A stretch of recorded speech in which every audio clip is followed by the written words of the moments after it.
ரீல்ஸை விட்டுவிட்டு ரியாலிட்டிக்கு வர வேண்டும் என்று முதலமைச்சர் விஜய்க்கு அதிமுக முன்னாள் அமைச்சர் ஜெயக்குமார் அறிவுறுத்தியுள்ளார். இதுகுறித்து ஜெயக்குமார் வெளியிட்டுள்ள சமூக வலைதள பதிவில், சார், நான் ஒரு ஆக்ஷன் பண்ணிக்கலாமா என்று நாளைய தீர்ப்பு தொடங்கி இன்று மக்களின் தீர்ப்பால் முதல்வரானது வரை விஜயின் நடிப்பு நன்றாகவே வளர்ந்துள்ளது என்று விமர்சித்துள்ளார். ஆனால் பஞ்ச் டைலாக் பேசுவதும், விசில் அடிப்பதும், குட்டி கதை சொல்வதும் என சட்டமன்றத்தை ஷூட்டிங் ஸ்பாட்டாக மாற்றுவது தமிழ்நாட்டிற்கு நல்லதல்ல என்று அவர் எடுத்துரைத்துள்ளார். 5 நிமிடம் பேசினதுக்கே என்ன ஆச்சு தெரியும்ல என்று பஞ்ச் அடிக்கும் முதல்வரே, அதையே தான் நாங்களும் சொல்கிறோம். மின்வெட்டு, விவசாயிகளின் பிரச்சனைகள், பாலியல் வன்கொடுமைகள் மற்றும் சட்டம் ஒழுங்கு சீர்கேடு பற்றியோ அல்லது நீங்கள் அள்ளி வீசிய வாக்குறுதிகள் பற்றியோ ஒரு 5 நிமிடங்களாவது பேசுங்கள். ரீல்ஸை விட்டுவிட்டு ரியாலிட்டிக்கு வாங்க என்று முதலமைச்சர் விஜய்க்கு அதிமுக முன்னாள் அமைச்சர் ஜெயக்குமார் அறிவுறுத்தியுள்ளார்.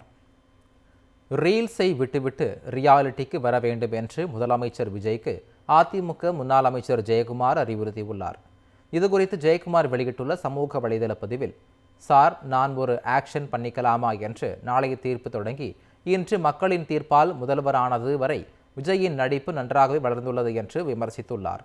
ஆனால் பஞ்ச் டைலாக் பேசுவதும், விசில் அடிப்பதும், குட்டி கதை சொல்வதும் என சட்டமன்றத்தை ஷூட்டிங் ஸ்பாட்டாக மாற்றுவது தமிழ்நாட்டிற்கு நல்லதல்ல என்று அவர் எடுத்துரைத்துள்ளார். 5 நிமிடம் பேசினதுக்கே என்ன ஆச்சு தெரியும்ல என்று பஞ்ச் அடிக்கும் முதல்வரே, அதையே தான் நாங்களும் சொல்கிறோம்.